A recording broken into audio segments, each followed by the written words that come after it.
नमस्कार, खबर उत्तराखंड देख रहे हैं आप। मैं हूं आपके साथ सपना दीपक मंदेशा। बुलेटिन का आगाज करेंगे। मुख्यमंत्री पुष्कर सिंह धामी ने रविवार को मुख्यमंत्री आवास में हरियाणा के मुख्यमंत्री नायब सिंह सैनी का स्वागत और अभिनंदन किया। इस मौके पर मुख्यमंत्री पुष्कर सिंह धामी ने उन्हें चारधाम का प्रसाद और देवभूमि उत्तराखंड के umbrella brand house of Himalaya के स्थानीय उत्पाद भी भेंट किए। वहीं मुख्यमंत्री पुष्कर सिंह धामी तथा हरियाणा के मुख्यमंत्री के मध्य दोनों राज्यों के हितों से संबंधित विभिन्न समसामयिक विषयों पर चर्चा हुई।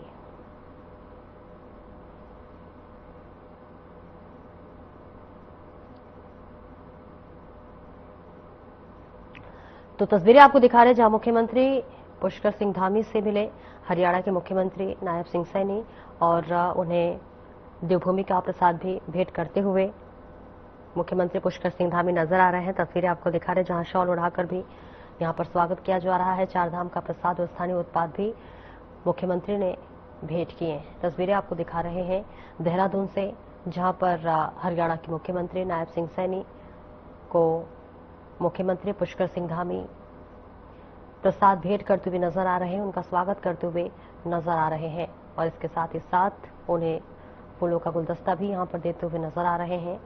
मुख्यमंत्री ने हरियाणा के मुख्यमंत्री का जोरदार स्वागत किया और इसके साथ ही चारधाम का प्रसाद और स्थानीय उत्पाद को भेंट के रूप में मुख्यमंत्री देते हुए नजर आ रहे हैं। ये तस्वीरें आपको दिखा रहे हैं जहां दो मुख्यमंत्री एक साथ नजर आ रहे हैं, हरियाणा के मुख्यमंत्री नायब सिंह सैनी और उत्तराखंड के मुख्यमंत्री पुष्कर सिंह धामी।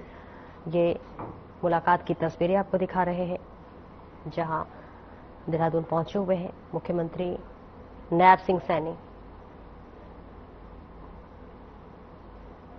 और आगे बढ़ेंगे जहां मुख्यमंत्री पुष्कर सिंह धामी द्वारा लिए गए बड़े निर्णय को लेकर पूरे देश के अंदर उनकी प्रशंसा होती नजर आती है। तो वहीं एक बार फिर से एक दिवसीय उत्तराखंड दौरे पर आए हरियाणा के मुख्यमंत्री नायब सिंह सैनी ने भी सीएम धामी की जमकर तारीफ की। उन्होंने कहा कि पुष्कर सिंह धामी को बधाई दूंगा जो यहाँ के लोकप्रिय मुख्यमंत्री हैं और जन जन से जुड़े हुए हैं। साथ ही कहा कि सीएम धामी प्रधानमंत्री के नेतृत्व में उत्तराखंड को विकास की गति देने का बहुत अच्छा प्रयास कर रहे हैं। हर जन को साथ लेकर नई योजनाएं प्रदेश के युवाओं, महिलाओं, बुजुर्गों के लिए ला रहे हैं।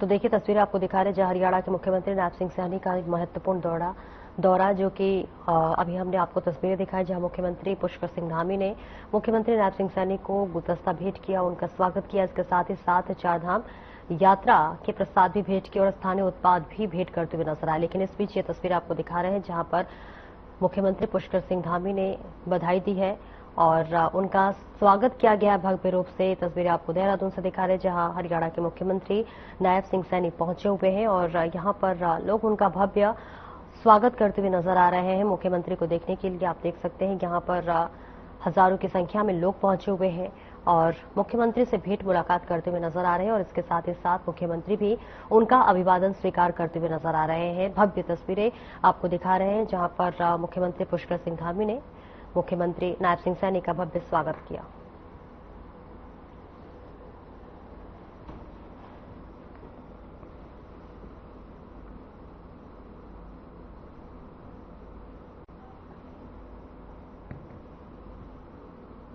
और जो उत्तराखंड को एक विकास की आदरणीय मोदी जी के नेतृत्व में दिशा देने का काम गति से कर रहे हैं। बहुत अच्छा काम पुष्कर सिंह धामी कर रहे हैं और हर जन को साथ लेकर के नई नई योजनाएं, नए नए इंसेंटिव युवाओं के लिए, महिलाओं के लिए, बुजुर्गों के लिए और उत्तराखंड के इंफ्रास्ट्रक्चर को मजबूत करने के लिए पुष्कर सिंह धामी दिन रात वो इसको आगे बढ़ाने में लगे हुए हैं।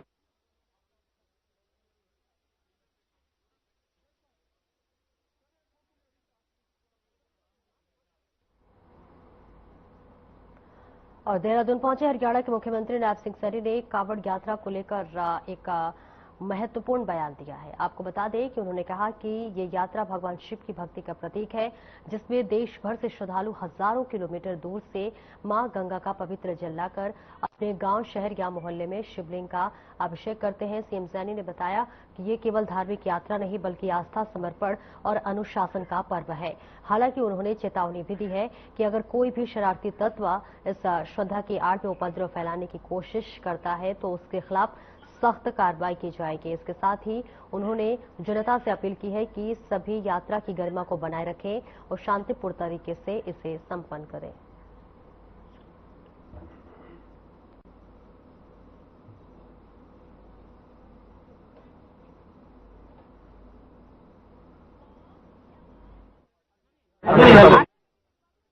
नहीं, देखिए, एक श्रद्धा की यात्रा है और ये भगवान शिव की वो यात्रा है जिसको लोग श्रद्धा से, कितनी दूर से लोग नीलकंठ से भी आगे से मां गंगा के पवित्र जल को लेकर के और 500 किलोमीटर तक पैदल चल के वो अपने गांव, अपने शहर, अपने वार्ड में जाकर के श्रद्धा से उस गंगा जल से वहां पर जो हमारा पवित्र पर्व है उस पर्व के ऊपर स्नान भी करवाते हैं और एक श्रद्धा का ये लोगों में बड़ा, मैं ये कहना चाहूंगा कि इसकी आड़ में अगर कोई शरारती तत्व उसको डिस्टर्ब करने की कोशिश करता है तो उसके खिलाफ सख्त कार्रवाई भी होती है।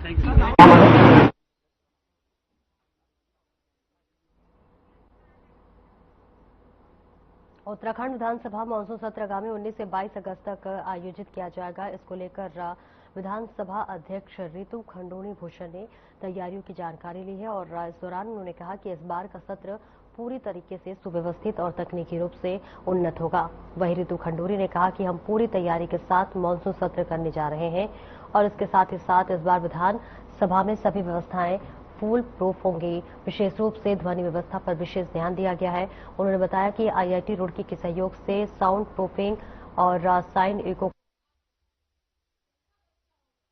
की कार्रवाई के दौरान किसी भी तरह की ध्वनि गूंज या फिर तकनीकी समस्या पैदा न हो।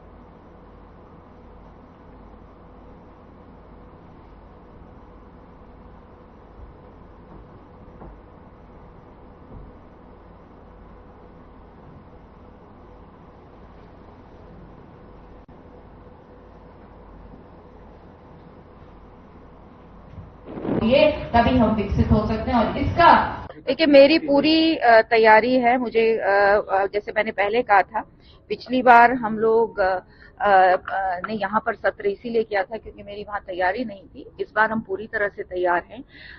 हमने वहाँ पर प्रयास किया है कि पूरा जो नेवा है, जो ई नेवा यहाँ पे था, वही नेवा वहाँ पर हमने किया है। साउंड प्रूफिंग भी इस बार हमने आईआईटी रुड़की के साथ प्रयास किया है कि वहाँ जो साउंड का एको होता था उसको मिनिमम कर सके या खत्म कर सके। तो ये प्रयास हुआ है। मैं पूरी तरह से तैयार हूँ। आपने सवाल शायद पूछे थे, 29 करीबन मुझे विधायकों के सवाल आए हैं और उसमें 484 सवाल आए।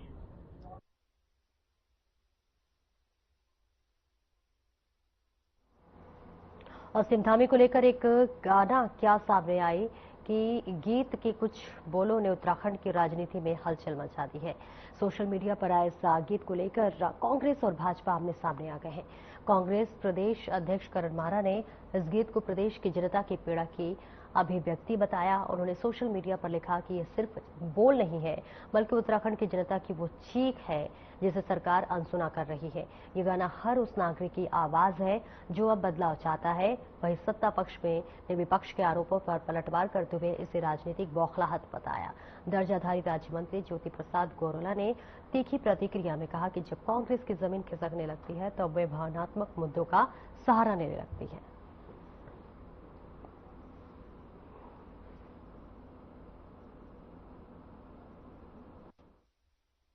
देखो, जब कांग्रेस हारने लगती है, जब कांग्रेस पिछड़ने लगती है, जब कांग्रेस आरोपों से घिरने लगती है, तो ये हमेशा से, आज से नहीं, हमेशा से कांग्रेस का रोना गाना यह चलता रहता है।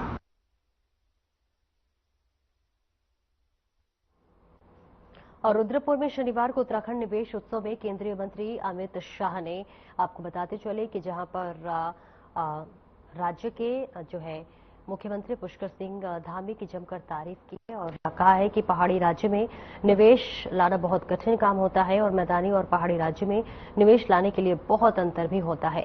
साथ ही काफी कठिनाइयां भी सामने आती हैं, लेकिन उत्तराखंड के मुख्यमंत्री ने विपरीत परिस्थितियों और सभी परंपरागत कल्पनाओं को जो है तोड़ते हुए प्रदेश में 1 लाख करोड़ रुपए से अधिक का निवेश धरातल पर उतारा है और ऐसे में प्रदेश संगठन के मुख्यमंत्री की जमकर तारीफ कर रहे हैं और मुख्यमंत्री पुष्कर सिंह धामी को प्रदेश के विकास के लिए सजग प्रहरी करार दे रहे हैं।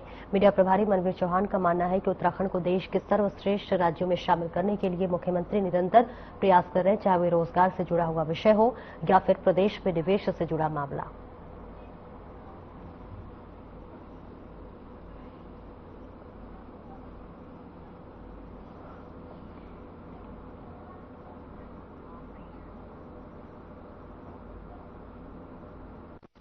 देखें या अन्य विकास की दृष्टि देखें, उनका इन जो कार्यकाल रहा है वो उत्तराखंड राज्य को देश का सर्वश्रेष्ठ राज्य बनाने की दिशा में बहुत ही संकल्पित होकर रहा है और उनके कार्यकाल में जिस तरह से विगत वर्ष प्रदेश में एक निवेश सम्मेलन का आयोजन किया गया और 3.5 लाख करोड़ से भी अधिक के निवेश के प्रस्ताव सरकार को प्राप्त हुए, उनमें से 1 लाख करोड़ से भी अधिक के प्रस्ताव ग्राउंड पर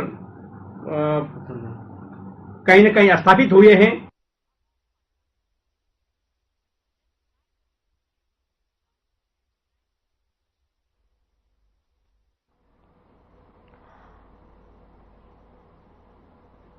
और आगे बढ़ेंगे। उत्तराखंड निवेश महोत्सव के बाद आपदा प्रबंधन सरकार समिति के उपाध्यक्ष विनय रोहेला ने काशीपुर में भाजपा जिलाध्यक्ष मनोज सिंह पाल, नेता डॉक्टर MP सिंह चौहान और कार्यकर्ताओं के साथ जसपुर विधानसभा क्षेत्र के नगर मंडल कार्यालय का उद्घाटन किया। कार्यकर्ताओं ने उन्हें फूल मालाएं पहनाकर स्वागत किया। रोहेला ने कहा कि त्रिस्तरीय पंचायत चुनाव में जो है उधम सिंह नगर से सभी प्रमुख पद भाजपा के होंगे। उन्होंने पार्टी से एकता का संदेश देते हुए अनुशासनहीनता पर सख्त कार्रवाई की चेतावनी दी।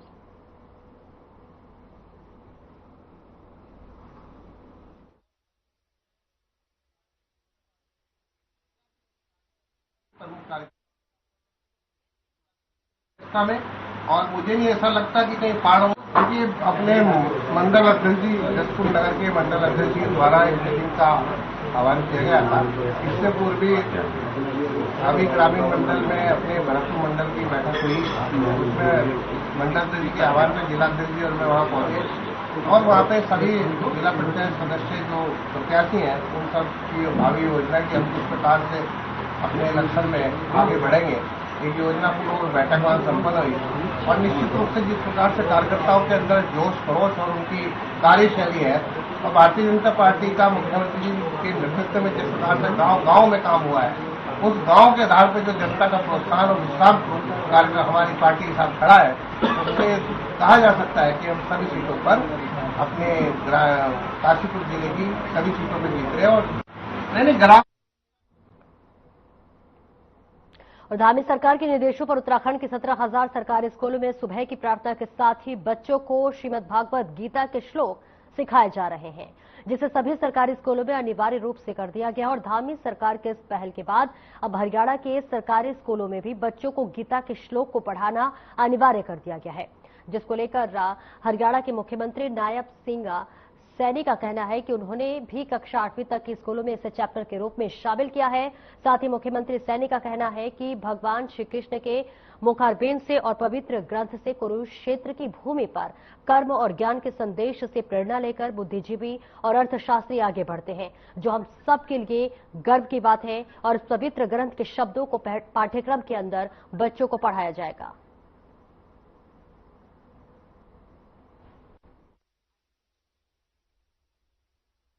हमने गीता को हमने 8th क्लास तक एक चैप्टर के रूप में शामिल किया है और क्योंकि एक ऐसा भगवान श्री कृष्ण के मुखारबिंद से वो संदेश, वो पवित्र ग्रंथ जो कुरुक्षेत्र की भूमि पर कर्म का संदेश, ज्ञान का संदेश, जिसको बड़े बड़े बुद्धिजीवी और जिसको बड़े महान अर्थशास्त्री जिससे प्रेरणा लेकर के आगे बढ़ते हैं। एक ब्रेक के लिए रुकेंगे, जल्द लौटते हैं।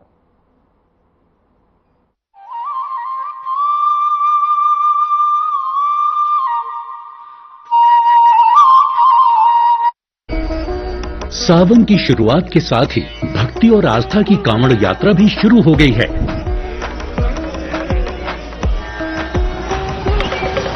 इस शुभ अवसर पर उत्तराखंड सरकार सभी श्रद्धालुओं का हार्दिक स्वागत करती है। आपकी यात्रा मंगलमय और सुरक्षित रहे, इसके लिए कुछ महत्वपूर्ण दिशा निर्देशों का पालन करें। पैदल कांवड़ यात्री केवल निर्धारित कांवड़ पटरी का ही प्रयोग करें। अपना पहचान पत्र हमेशा अपने पास रखें। वाहनों में बैठे कांवड़ यात्रियों की सूची और यात्रा विवरण स्पष्ट रूप से चिपकाएं। अपने वाहन केवल निर्धारित पार्किंग स्थलों पर ही खड़ा करें। वाहन चालक कृपया यात्रा के दौरान ट्रैफिक डायवर्जन के मार्गों की जानकारी अवश्य लें और केवल निर्धारित रूट का ही पालन करें। पैदल कांवड़ की ऊंचाई 7 फीट और झांकी की ऊंचाई 12 फीट से अधिक ना हो। स्नान केवल निर्धारित घाटों पर ही करें और विश्राम केवल शिविरों या रैन बसेरों में ही करें, सड़कों पर नहीं। यात्रा के दौरान लाठी, डंडे, तलवार, भाले या किसी भी नुकीले हथियार को अपने साथ लेकर न आएं और नशीले पदार्थों का सेवन न करें। प्लास्टिक के प्रयोग से बचें और धार्मिक स्थलों की मर्यादा बनाए रखें। अजनबियों से कोई भी खाद्य सामग्री न लें। जेब कतरों से सावधान रहें। संदिग्ध वस्तुओं को न छुएं और तुरंत पुलिस को सूचना दें। यात्रियों की सुविधा के लिए हेल्पलाइन 95206 25934 उपलब्ध है। पुलिस एवं प्रशासन के दिशा निर्देशों का पालन करें। आपका सहयोग ही आपकी सुरक्षा है। उत्तराखंड सरकार की ओर से आप सभी श्रद्धालुओं को कांवड़ मेला 2025 की हार्दिक शुभकामनाएं।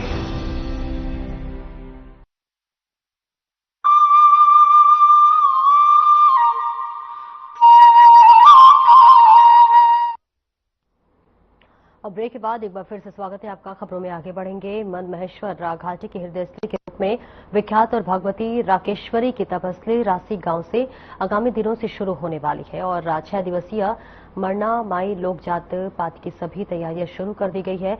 लोकजात यात्रा के आयोजन से मन महेश्वर घाटी के जनमानस में भारी उत्साह बना हुआ है, तो वहीं मन्ना माई लोकजात यात्रा लगभग 32 किलोमीटर दूरी पैदल तय करने के बाद चौखंबा की तलहटी व मदानी नदी के किनारे विराजमान मन्ना माई तीर्थ पहुंचती है तथा वापस रासी गांव पहुंचने पर लोकजात यात्रा का समापन होता है।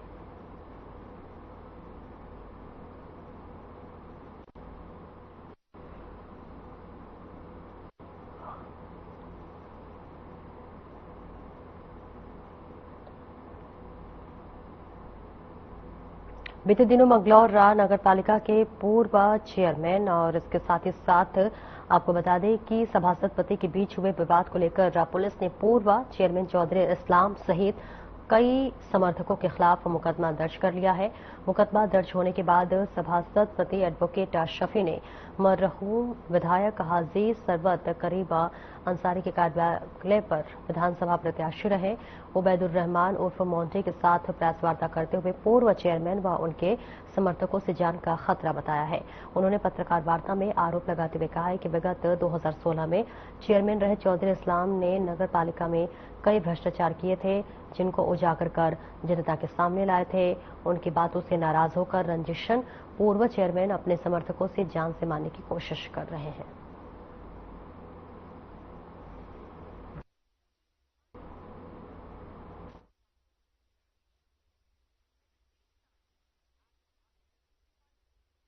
जो नगर पालिका है वो नरक पालिका बन गई है। भ्रष्टाचार का अड्डा बना दिया गया है, उसे तानाशाही का अड्डा बना दिया गया है। मैं लगातार कई बार संघर्ष सभासद हूँ। जब चौधरी इस्लाम साहब 5/5/2013 में पहली बार चेयरमैन बने थे, मैं उस बोर्ड का भी सदस्य रहा। उनसे पहले डॉक्टर शमशाद के बोर्ड का भी सदस्य रहा। तो इन्होंने उस टाइम भी बहुत गमन किए थे। तब भी मैंने सरकार और जनता के पैसों के विकास के लिए खूब लड़ाई की, जिसमें काफी गबन निकले गए थे। सरकार ने शासन ने जांच में निकाले थे, उस वक्त से ही मेरे रंजीत सकते थे और इन्होंने मेरे पे कई बार हमले भी करे और मुझे उस टाइम भी जान से मारने की और मेरी हत्या कराने का प्रयास किया। तभी से मुझसे रंजीत सकते। मैंने हाई कोर्ट में उसमें प्रोटेक्शन माननीय उच्च न्यायालय में प्रोटेक्शन के लिए गया था। वहाँ माननीय उच्च न्यायालय में मेरा प्रोटेक्शन की स्वीकार भी किया था। तो ये है कि मंगलौर के साथ बहुत गलत हो रहा है। सरकार जो है पैसे का आवंटन जो करती है नगर पालिकाओं में, वो कस्बे को करती है और कस्बे की बजाय वो सारा पैसा जो है बंदर बाट करके जेबों में भरा जा रहा है। तो दिस इज नॉट गुड, ये अच्छी बात नहीं है। ये मंगलौर के साथ, मंगलौर वासियों के साथ छल कपट किया जा रहा है, जो हमें कतई बर्दाश्त नहीं है। हम जितनी भी इसकी आवाज उठानी होगी हम आवाज भी उठाएंगे, कानूनी कार्रवाई करनी होगी। कानूनी कार्रवाई के लिए भी जो है हम शासन प्रशासन से मांग करेंगे। और कंक्लूजन ये है प्रेस कॉन्फ्रेंस का, वकील साहब ने बहुत सारी बातें बताई।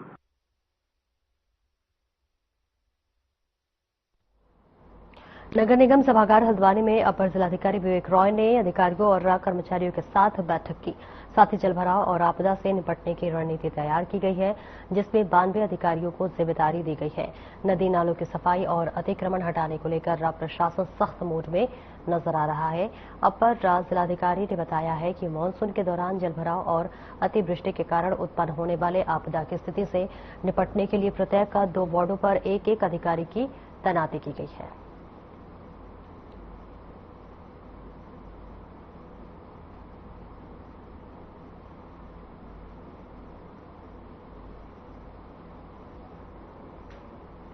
देहरादून नगर निगम ने डेंगू और मलेरिया जैसी बीमारियों की रोकथाम के लिए एंटी लार्वा अभियान तेज कर दिया है।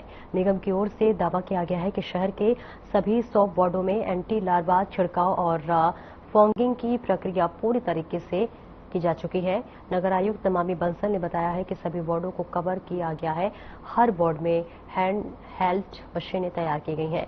वहीं फॉगिंग के लिए नगर निगम के टैंकर्स और बड़ी मशीनें रोस्टर के अनुसार नियमित रूप से चलाई जा रही हैं। हालांकि कुछ क्षेत्रों से अब भी एंटी लार्वा छिड़काव न होने की शिकायतें सामने आ रही है। इस पर नगर आयुक्त का कहना है कि सभी इलाकों के लिए फॉगिंग का अलग अलग रोस्टर तय किया गया है और यदि किसी क्षेत्र में छिड़काव में देरी हुई तो उसे भी जल्द कवर किया जाएगा।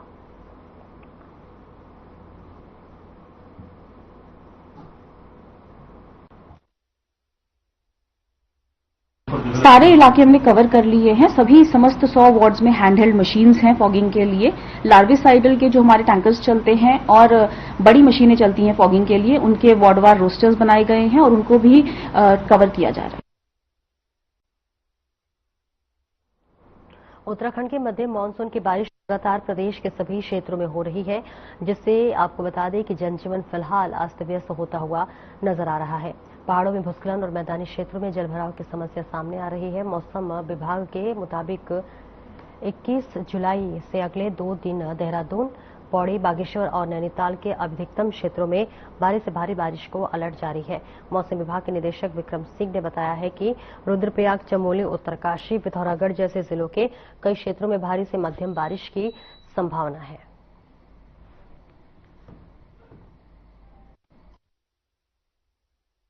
तो आप ये कह सकते हैं कि जो 21 शाम से लेकर और 22 की शाम तक अगर देखें तो ये 2 दिन जो काफी एक्टिविटी रहने वाली है। और 23-24 में भी थोड़ी कमी तो आएगी, लेकिन फिर भी मैं कहूंगा उसमें भी अच्छी रहने वाली। तो अगर 20 और 21 के लिए बात करें तो अभी तो ऑरेंज में हमने रखा है कि अगर हैवी से वेरी हैवी रेंज की बात करें तो कुछ जगहों में वो मिलने वाली, इसका डिस्ट्रीब्यूशन बढ़ने वाला है, जिसमें कि आपका जो है नैनीताल, चंपावत, उधम सिंह नगर या इसी तरह गढ़वाल में देखेंगे टेरी, पौड़ी, देहरादून और आपका जो है हरिद्वार डिस्ट्रिक्ट है। तो इनमें हैवी से वेरी हैवी रेन 20-21 में वो मिलने वाली है। उसके बाद भी जो आगे भी एक्टिविटी है, जो मानसून सिस्टम वो करीब यहीं रहने वाला है, तो भी एक्टिविटी आगे भी 23 तक में भी वो चलने वाली, 24 तक भी।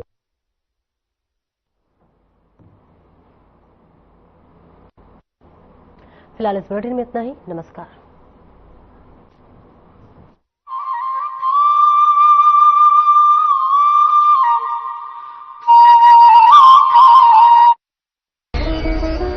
सावन की शुरुआत के